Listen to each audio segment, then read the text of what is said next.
Good morning, everyone. This is Dr. Kimberly Muktarian, president of Save Our Sons, and I'm here today interviewing a special guest by the name of Jeffrey Holland and his brother, Harvey Holland. And we are here to talk about today's war on drugs, aka the war on blacks or minorities. And these two brothers were initially they were both given life sentences. And so, good morning, Mr. Holland. Who do I have the pleasure of speaking to? This is Jeffrey Holland. This is Jeffrey. Okay, great. So, Mr. Jeffrey, tell me, first of all, you're the youngest brother of the Holland brothers? Yes, sir. Yes, ma'am. Okay. Yes, ma'am. And how old are you? I'm 55. 55. How long have you been incarcerated, sir? I've been locked up 23 years. 23. And your brother is Mr. Harvey Holland. How old is he? Harvey Holland is 50. Harvey Holland is 63 years old. 63. And you both were given life sentences? Yes, ma'am. Okay. By the state of Pennsylvania? Pennsylvania, Harrisburg, Pennsylvania. I see. So tell me, Mr. Holland, take us back to your life. Just tell us a little bit about how you two sort of got involved in the whole drug game. Take us back to your childhood. Okay. Well, we was born to Moselle, Holland, right? My mother, she died when she was 28 years old in a car accident. So when she died, I was only 1 year old. My brother was like 10. So when she passed away, we was forced to live with our mother's sister. And our mother's sister was alcoholic and stuff. And we was forced to raise ourselves. You know what I'm saying? At a young age, my brother raised, was help stealing food, help provide for me because she was always in an alcoholic coma. And when I became of age, about 5 or 6 years old, I was always treated unfairly by my mother's sister, and my brother was forced to help, carry the burden of help providing for me. Plus, my aunts would doing, but they were drug addicts as well as themselves. So my brother went to he suffered a lot from my mother dying at a young age and leaving him. And my aunt mistreating us. He went to a mental health. He was forced to go to a mental health institution. You know what I mean? So we was brought up in a house of violence. Especially my father shot my mother when she was carrying my brother while he was still in her stomach. And it was my whole upbringing was nothing but played with nothing but violence. I didn't witness my uncle get killed at about age of 8 years old. It just was all I lived in a house of chaos. So, that forced us to go to the street and sell drugs, you know what I'm saying? So that's what I ended up in doing, and this would led me to end up catching a life sentence. I see. So were any of you... He never sold drugs. He just got mixed up in this because he wouldn't testify against me. So, this is good. So you're saying that your brother... Now, let me ask you something. Were any of you at the time drug users? Yeah, my brother Harvey Holland was a heavy drug user. He was a crack addict. He was a crack addict, yes. I used drugs. I sniffed powder cocaine. I didn't smoke crack, but my brother did, and I sniffed it powder. I smoked marijuana and drank and used alcohol. So you said that both of you had a life sentence, and they gave your brother, Harvey Holland, life because he wouldn't testify against you. Yes, ma'am. Yes, exactly. Yep.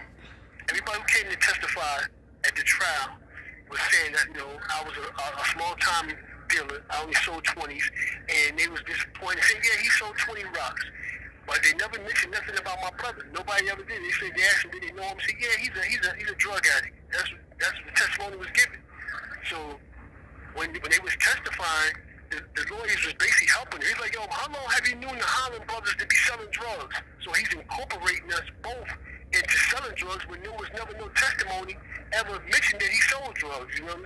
So that's how they was able to swipe him. And then my brother didn't testify. His lawyer was letting him tell him, don't testify on your own behalf because they'll use your priors of burglaries and stuff like that against you. And he just sat there and he just washed him up right along with me. Yeah. I see. So both of you have been serving together in the same Federal Bureau of Prison. Which prison are you all at today? We're USP Canaan. USP Canaan. USP Canaan. Yeah, in Pennsylvania, yep. Yep. And both of your, the judges who sentenced you... I'm sorry, tell me, Mr. Holland, the name of the judge that sentenced both of you? His name is William Caldwell out of Harrisburg, Pennsylvania. I see. Mm-hmm. So, again, you guys were small-time drug dealers, and you all had your set of issues in your life.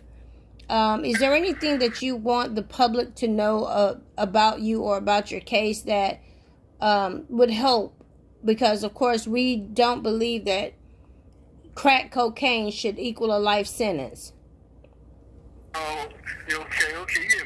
All right, this is the main part that I would love the public to know, you know. And the reason why I wanted to know because if it does nothing more than probably help another young person coming up in the streets thinking that they can sell small amounts of drugs and escape the federal criminal justice system, that's the furthest thing from the truth.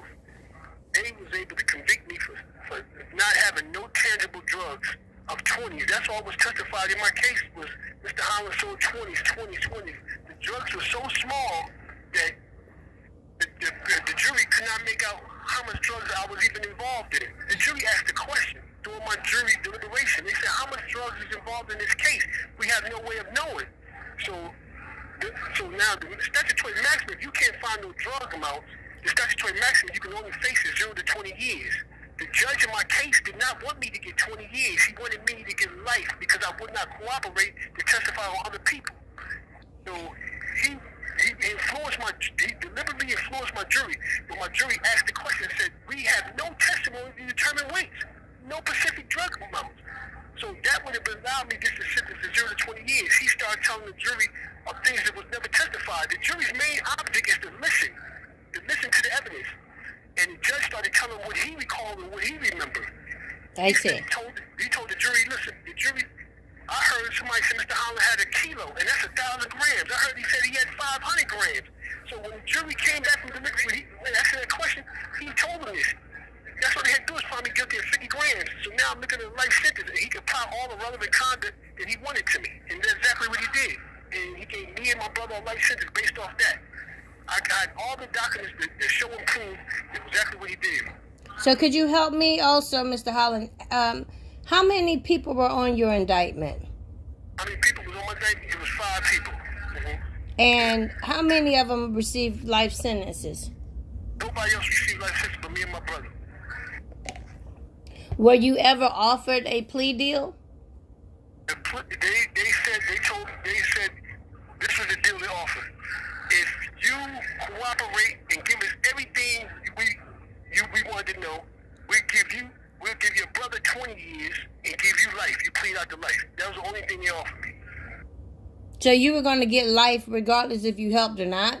They just wanted to spare your brother. Yeah, they wanted me to plead the life. They said, you plead the life, and we'll give your brother 20 years and give up all your pill rights. That's what the attorney told me. He said, look, if you plead the life, we'll give your brother 20 years. I said, plead the life for what? For selling 20 rocks? And that was the only deal that was ever offered that I remember. Yeah. I see. So, you've filed motions for compassionate relief, correct? Yes, ma'am. Yes, okay. I have. Mm-hmm. All right. Well, certainly, Mr. Holland, I believe that you would do a release after serving how many years in prison? 23 years. 23? Yep. Okay. 23. Wow. Well, we most certainly thank you for having this conversation with us. We know that, we serve a government that's higher than the United States government. And we believe that there is justice for you. So if you would continue to share your story, I believe it's worth all humanity hearing. And again, thank you for speaking out loud with Save Our Sons today. Have a great day. Okay.